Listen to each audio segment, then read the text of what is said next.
Jovian? Kakia? Where are you? I'm walking up from the station now. You're far too late. It's already passed, upon an indifferent time. You might as well turn back.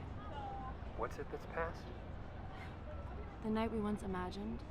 It's our dinner reservations, Jovian. They said we have none. Indeed. Tarry a moment. I'm off the bullet. What were your laments I received over the cell? Laments? I know not lament. I'm saying our seats were usurped.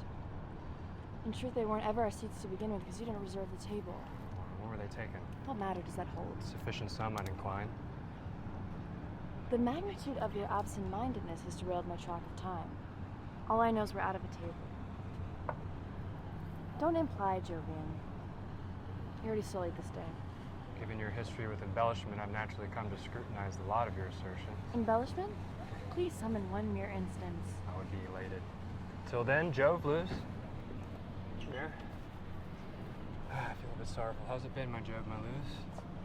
To what degree has your mother antagonized the world today? Can't blame you for thinking that. Have you been fed? No?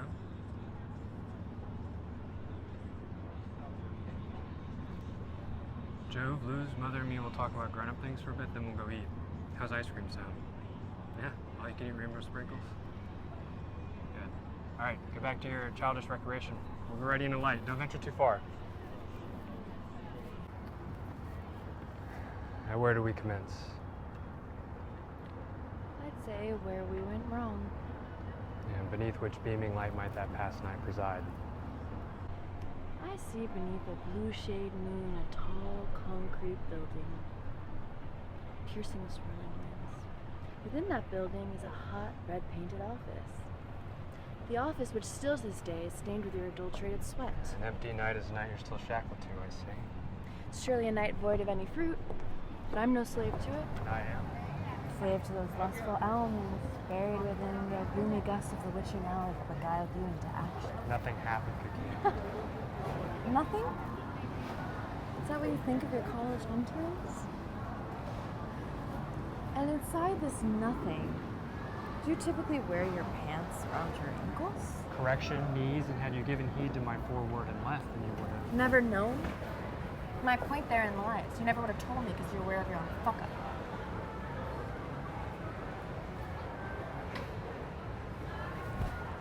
I'm glad I didn't listen to you. Don't let wishful thinking fill in the blanks. Yes, you walked in and the girls kissing all over me, but there's context, of course. What context? If you had not drawn so close to the star of presumption, perhaps you'd still have your wings. I'm not surprised you don't remember. I remember. I just don't believe you. What's the difference? Either way, you choose not to. I have good reason, no? Maybe delusion's that persuading.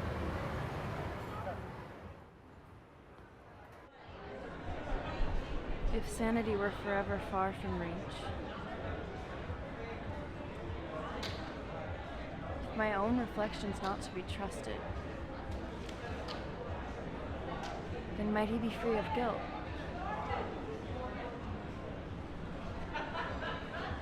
Has his tongue had a change in function? Might a drop of truth roll off it and nourish my soil of unease? Either way, presented as my best chance to seize it. Here's your opportunity, precisely expound. Evince to the waters, the contents of that past night.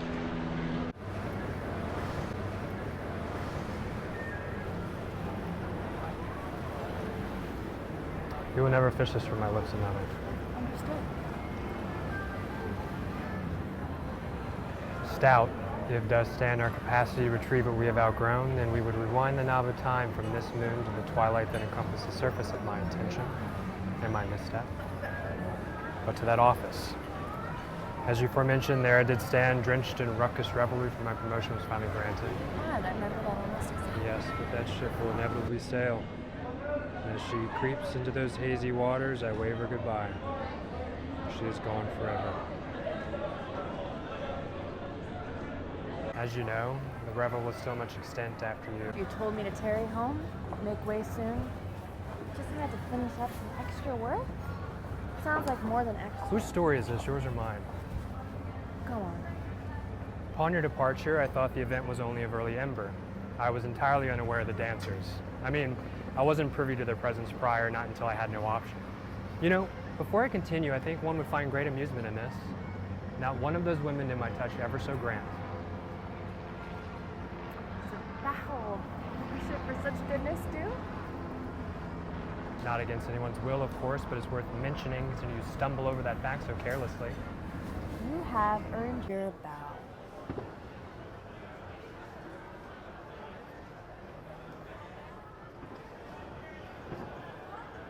Beneath his view, he believes mine belongs. For he's in no proper position to paint any soul as careless.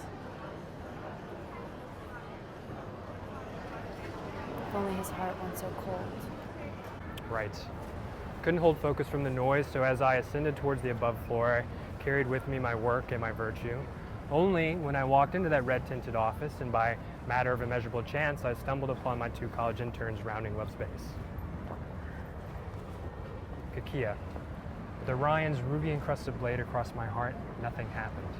It was the ardent spirits, the liquor that painted said office red and soon my plight, leaving me standing stricken in a doorway with manila folders.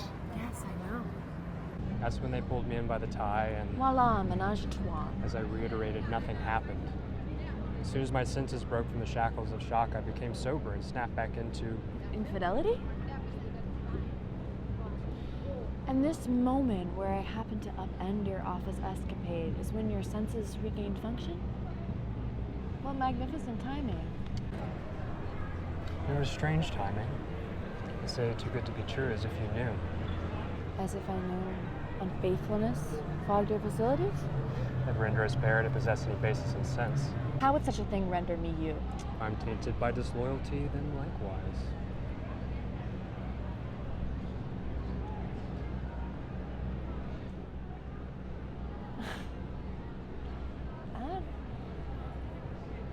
That was just a dinner. Come on. Don't equate the two.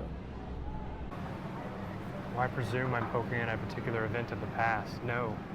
Where my heart's preoccupied, there's no time for a recital of its night, no space for an ear's interpretation of where a story dips and rises.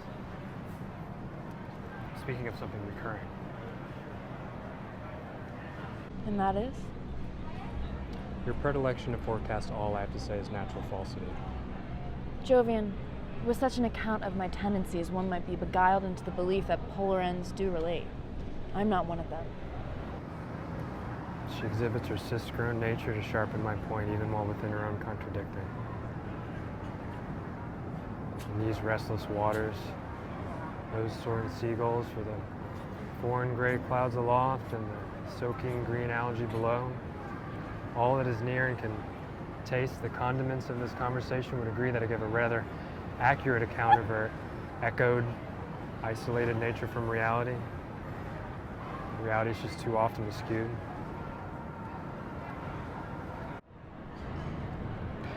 What streams from the lips is only to be distilled by the ear. I would think the truth lies in the words we both utter and admit, but just as it'll never course of fame, the truth, for you, will never be enough. It's never enough when it arrives in fragments, compelling me to glue it together to discern what any of it means. And you expect me to sleep comfortably while you admit a pair of pieces of the puzzle? It won't happen.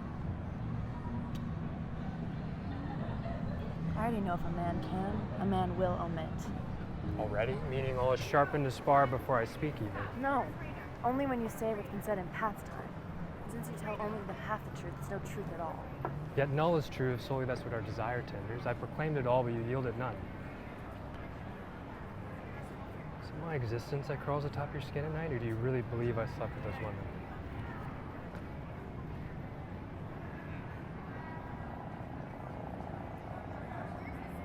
I'd say both may hold breath. The one precedes the other. The one cannot exist without the next. Why? Why do you inquire? For the sake of harmony?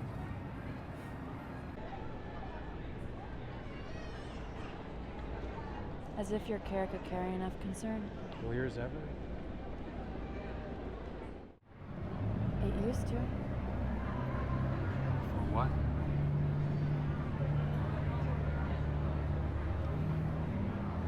don't trust you anymore. I think your once trustworthy display bellied my love-drunk faculties. Or maybe you did once walk with a few upright bones. If so, I know by now they have withered within you.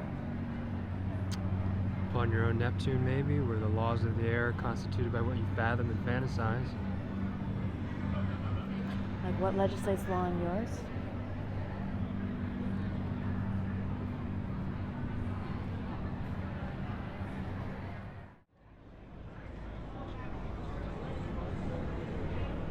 Another point of mine, our flower she again is nourished.